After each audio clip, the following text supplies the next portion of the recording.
일단 이번에는 정적분을 활용해서 구하는 것들을 할 건데요. 정적분을 활용해서 뭘 구할 수 있냐면 넓이를 구할 수 있고, 그 다음에 부피를 구할 수 있고, 그 다음에 길이 혹은 거리를 구할 수 있습니다. 넓이는 2차원의 개념을 얘기하는 거고요. 부피는 3차원의 개념. 알겠죠? 그 다음 길이나 거리는 1차원의 개념을 얘기하는 거죠. 그 세 가지들을 공부할 겁니다. 알겠죠? 정적분의 뭐라고? 넓이부터 정적분과 넓이부터 시작해 보도록 하겠습니다. 정적분과 넓이부터. 사실 정적분과 넓이 같은 경우는 수학2에서도 다 했었던 내용들입니다. 수학2에서도 애초에 구분구적법을 설명을 하지 않기 때문에 적분을 도입하려면 정적분을 도입하려면 넓이 개념이 필수적으로 필요했어요. 그래서 그에서 했던 이야기에서 바뀌는 게 전혀 없기 때문에 한 가지 정도 차이점이면 나중에 거기 합성함수로 봐서 미분할 수 있다. 이 정도 차이밖에 없기 때문에 그 얘기를 잠깐 보시도록 하겠습니다. 정적분과 넓이. 수학2에서 했던 내용이랑 거의 같습니다. 자, 만약에 여기가 y = fx였었다고 쳐요. 자, 그럼 여기가 ft라고 할게요. 여기 t축이라고 해서 t라고 하겠습니다. 여기가 a였었고, 여기 a였었고, 여기서부터 여기까지를 x라고 하면 이 넓이가 뭐가 된다고? a서부터 x까지 f를 적분한 녀석이 된다. 이렇게 생각하면 이 녀석의 넓이가 되는 거죠. 왜? 지금은 우리 그래프상 ft가 양수니까. 알겠죠? 음수면 그만큼 값이 음수를 적분한 것이 될 테니까 음이 나올 테니까 넓이를 구할 때는 부호로 바꿔줘야 되겠지. 알겠죠? 그래서 보통 엄밀히 풀어나가는 방법은 얘랑 그건 상관없이 x축과 얘가 만나는 넓이를 구하려면 여기다가 절대값을 씌워주면 된다. 이렇게 공부를 했었을 겁니다. 알겠죠? 자, 그리고 여기서 우리가 이렇게 공부를 했었어요. 만약에 얘를 라지 fx라고 얘기를 한다면 수학2에서는 라지 fx를 미분하면 스몰 fx가 나온다. 이렇게 공부를 했었거든? 알겠죠? 넓이란 녀석은 미분하면 dx가 변해나가는 양이 사각형 넓이가 이렇게 만들어질 테니까 이 길이가 나올 수밖에 없다. 이런 식으로 수학2에서 공부를 했었는데 이제는 미적분 파트니까 조금 더 어려운 파트가 생길 수가 있긴 합니다. 자, 이런 거 한번 잠시 보실게요. 이렇게 돼 있는데 여기가 뭐냐면 여긴 a고 여기 똑같이 t축인 거 맞아요? 그런데 여기 좌표가 x가 아니라 예를 들면 gx인 거죠. gx 이렇게 됐다고 치겠습니다. gx 이해가십니까? gx라고 칠게요. 자, 그러면 우리가 생각한 넓이는 이 부분의 넓이는 어디서부터 어디까지를 말해주는 거야? a서부터 gx까지를 말해주는 겁니다. 어떻게? ft dt가 되는 거죠. 이렇게 된다라고 생각해 주시면 되겠습니다. 알겠죠? 이렇게 됐어요. 예를 들면 뭐 gx에다 2x를 넣을 수도 있고 x의 제곱을 넣을 수도 있고 이렇게 된 거죠. 만약에 여기랑 헷갈리니까 얘를 f1x라고 한다면 f1x를 미분하면 뭐가 돼요? f1x를 미분하면 뭐가 만들어져야 돼? 여기가 gx니까 x에 대해서 미분할 때는 그냥 스몰 fx를 집어넣으면 되는 거였잖아요. 그러니까 얘를 또 뭐라고 봐요? 역시 라지 x라고 바라보시는 겁니다. 라지 x라고 바라보시고 넣어요. 그냥 바로 그대로 집어넣습니다. 그럼 f gx가 만들어지겠죠. 이렇게 집어넣으시면 됩니다. 그런데 이거는 스몰 x에 대해서 미분한 거니까 라지 x에 대해서 미분한 걸 스몰 x에 대해서 미분한 걸로 바꿔주려면 우리가 앞서서 공부한 합성함수 미분법을 접목을 시키시면 되겠습니다. 합성함수 미분법을 접목을 시키면 뭐가 돼요? gx를 미분한 녀석이 또 하나 붙어야 되겠죠. 그래서 여기 뭐가 붙냐면 g 프라임 x가 붙는다. 이렇게 생각해 주시면 되는 겁니다. 이렇게요. 알겠죠? 이런 점까지 착안을 하시면 이제 미적분과 수학2의 차이를 좀 느낄 수 있는 거다. 이렇게 보시면 되겠죠. 넓이란 함수를 미분하면 길이가 나온다는 것에서부터 역으로 정적분이 넓이를 의미한다는 것을 밝히는 게 수학2에서 내용인데 그 내용과 똑같지만 딱 한 가지 차이가 있다면 여기 이렇게 gx가 중간에 들어가서 여기 한 번 더 미분하는 것도 이제는 우리에게 보다 가능해진 데이터가 되었다. 이렇게 보시면 됩니다. 그리고 이때 이 녀석의 의미를 파악해 놓으면 좋습니다. 한번 확인해 보실까요? 이런 의미를 파악하실 수도 있을 거예요. 보세요. 이 녀석이 바로 뭘 말하는 거냐면 gx를 f에다 넣었을 때니까 fgx라는 길이가 나오게 됩니다. 맞죠? 길이가 나오게 돼요. 이 녀석이 의미하는 게 뭐라고요? 길이입니다. 길이. 알겠죠? 그럼 g'x는 뭐냐? g'x는 뭐냐면 여기 있는 gx라는 좌표가 이리로 가는 속도를 말해주는 겁니다. gx가 좌표잖아요. 다시 말하면 위치잖아요. 위치라면 그 위치를 미분하면 뭐가 나온다고 배웠죠? 앞에서 속도가 나온다고 배웠잖아. 그래서 얘가 이리로 가는 속도가 된다. 이렇게 생각해 보시면 됩니다. 물론 주의하실 점은 지금 현재 속도랑 길이가 어떻다고 서로 완벽하게 수직한 상황이다. 이렇게 보시면 되거든요. 수직한 상황이라는 것만 알고 있으시면 되고 여기가 뭐야? 길이가 속도가 됩니다. 속도. 알겠죠? 자, 근데 여기서 우리가 유추할 수 있는 것 중에 한 가지는 뭐냐면 넓이의 변화율은 나중에 넓이를 구하는 경우도 생길 거고 그 넓이의 변화율을 구하는 문제도 있을 겁니다. 넓이의 변화율을 구하는 거는 합성함수 미분에 해당되는 거긴 한데 넓이의 변화율을 구할 때는 어떻게 구하는 방법이 있다고? 넓이가 변해나가는 방향의 길이, 그 다음에 길이와 수직한 방향의 속도를 곱해서 문제를 풀 수도 있다 라는 것을 뒷받침해주는 게 이 정적분의 넓이 공식이다. 이렇게 봐주시면 됩니다. 무슨 말인지 아시겠죠? 이렇게 생각해 보시는 방법이 있을 수 있습니다. 자, 그래서 이런 것들만 다르고 나머지는 뭐라고? 수학2에서 했었던 이야기하고 사실상 똑같다 이렇게 보시면 됩니다. 알겠죠? 사실상 똑같다 라고 볼 수 있고, 자, 그러다 보면 예를 들면 이런 케이스가 생길 수 있습니다.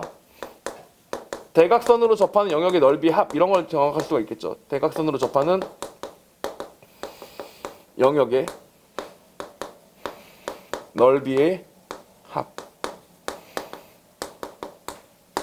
대각선으로 접하는 영역의 넓이 합. 예를 들면 이런 식으로 설명할 수 있다는 얘기가 되는 겁니다. 보세요. 여기가 y축이고 여기가 x축이에요.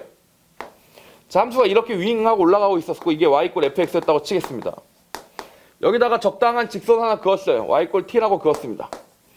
그리고 우리가 구하고 싶은 거는 정해진 숫자 a에서부터 0까지 구할 때 요 넓이와 요 넓이의 합을 구하고 싶은 거예요. 이렇게 요 넓이와 요 넓이의 합을 구하고 싶습니다. 알겠죠? 자, 그럼 이 넓이 합을 우리가 어떻게 풀 수 있다고 배웠냐면 이미 수투에서 배웠던 내용이기도 한데 fx와 뭘 구해? t를 빼서 걔의 절대값을 구하시면 됩니다. 알겠죠? fx에서 t를 빼면 어떻게 나와요? 그 값 하나하나가 요 길이가 나오거나 아니면 요로 올라가는 길이가 나오게 되겠죠.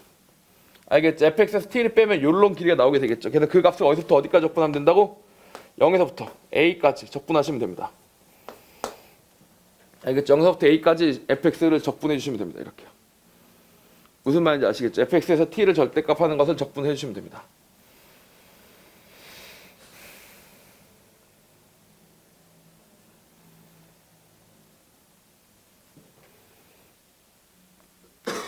오케이? 자, 이런 식으로 설명해 주시면 된다라고 볼 수 있는데 이때 이 함수는 예를 들면 참고로 여러분 무슨 함수가 될 것 같아요? 뭐에 관한 함수가 될 것 같으세요?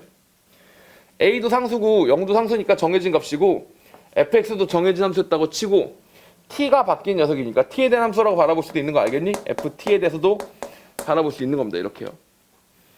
알겠죠? 이렇게 바라보실 수 있어야 되고 드디어 우리는 뭘 배웠기 때문에 이제 합성함수의 미분법을 배웠기 때문에 얘를 얼마든지 변형할 수도 있습니다. 어떻게 변형하면 좋을까? 여기서 잘 보세요. 분명히 이렇게 적분해 나갈 때 얘는 t가 더 커서 t에서 fx를 빼야 되고 여기는 fx가 더 커서 fx에서 t를 빼야 됩니다. 그럼 여기 중간에 점이 이렇게 있을 거 아니에요? 그 중간 점이 있을 텐데 이 중간 점의 좌표는 당연히 뭐에서 결정되느냐? t에 대해서 결정됩니다. t가 얼마냐에 따라서 결정이 되는 거예요. 알겠죠? 그래서 만약에 이 값을 알파라고 하면 이건 t에 대한 함수가 된다 이렇게 생각하시면 된다고요. 참고로 어떤 것을 만족하는 t에 대한 함수야? f에다가 알파 t를 집어넣으면 뭐가 나와야 돼? 반드시 t가 나와야 되는 상황이니까 어떻게 보면 f의 역함수죠. 알겠죠? 그럼 이 식을 이렇게 바꿔서 쓰실 수도 있겠죠. 0에서부터 a까지 fx부터 t까지를 적분한다는 얘기는 뭐하고 똑같냐면 0에서부터 알파 t까지는 t에서 뭘 빼서 fx를 뺀 녀석을 구한다. t에서 fx를 뺀 녀석을 구한다. 이렇게 보실 수 있겠고요. 또 마찬가지로 그 다음 파트는 어떻게 돼? 알파 t에서부터 a까지는 fx에서 t를 뺀다 라고 보셔도 되겠죠. 이렇게 구한다고 보셔도 되겠습니다. 이해 가십니까? 이렇게 되는 겁니다. 자, 이 상태에서 이제 넓이를 구하는 게 바로 뭐라고? 우리가 생각하는 ft라는 녀석입니다.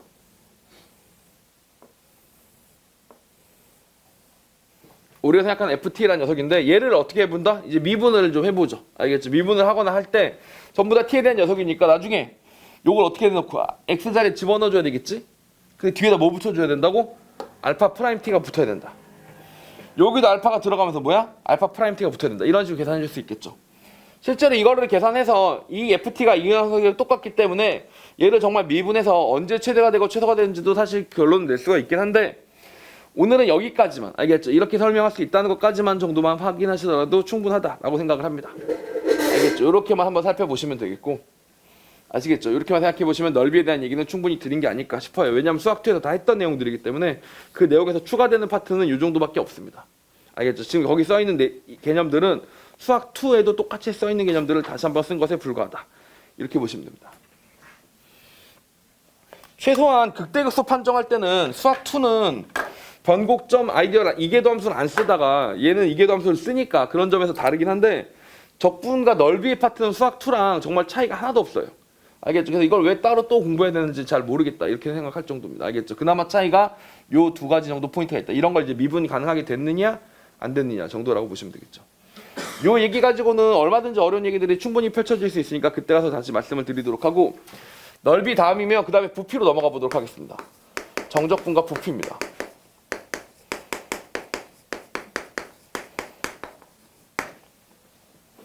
적분을 하다 보면 차원이 하나씩 올라가는 것을 알 수가 있습니다. 보세요. 정적분과 부피 적분하다 보면 차원이 올라간다는 게 무슨 뜻인지 설명해 볼게요. 보세요. 요 길이가 뭐냐면 fx였습니다. fx였죠. fx가 뭐라고? fx가 길이에요. 길이. x를 넣었을 때 나오는 길이가 되는 겁니다. x축일 때. 여기다가 뭘 곱할 거냐면 이렇게 생긴 dx를 곱하는 거예요.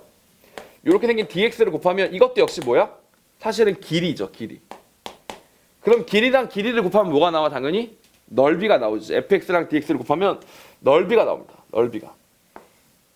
그 넓이를 연속적으로 합치면 당연히 뭐가 나오겠어요? 넓이가 나오겠죠. 그래서 우리가 뭐라고 한다고? 일반적으로 fx랑 dx를 곱해서 적절한 숫자에서부터 숫자까지 정리를 하게 되면 넓이가 나온다. 이런 식으로 생각을 했었던 겁니다. 이게 바로 앞서서 공부했던 내용들이죠.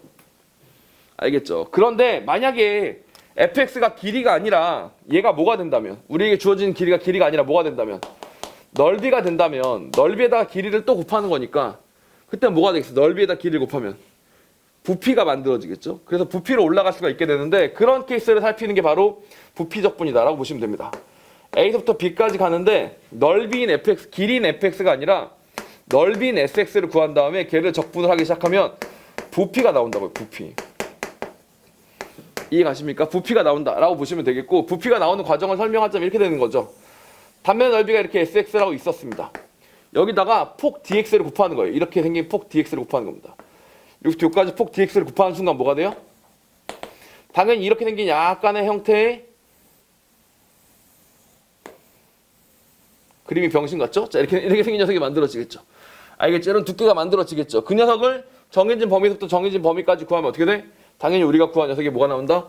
부피가 나온다. 이렇게 보실 수가 있을 겁니다. 무슨 말인지 아시겠죠? 이렇게 생각하실 수 있을 거고, 그래서 우리가 뿔 같은 걸 구할 때 뿔의 부피가 기둥의 부피 얼마라고 배웠어요? 3분의 1이라고 배웠죠. 왜 3분의 1인지를 이제 적분을 통해서 드디어 알 수 있게 된 거죠. 왜? 실제로 0이었던 녀석이 정해진 넓이까지 점차 닮음으로 커지면서 점점 커진 형태를 뭐라 그래? 뿔이라고 하는 거죠. 알겠죠? 근데 닮음으로 점점 커지다 보면 어떻게 돼요?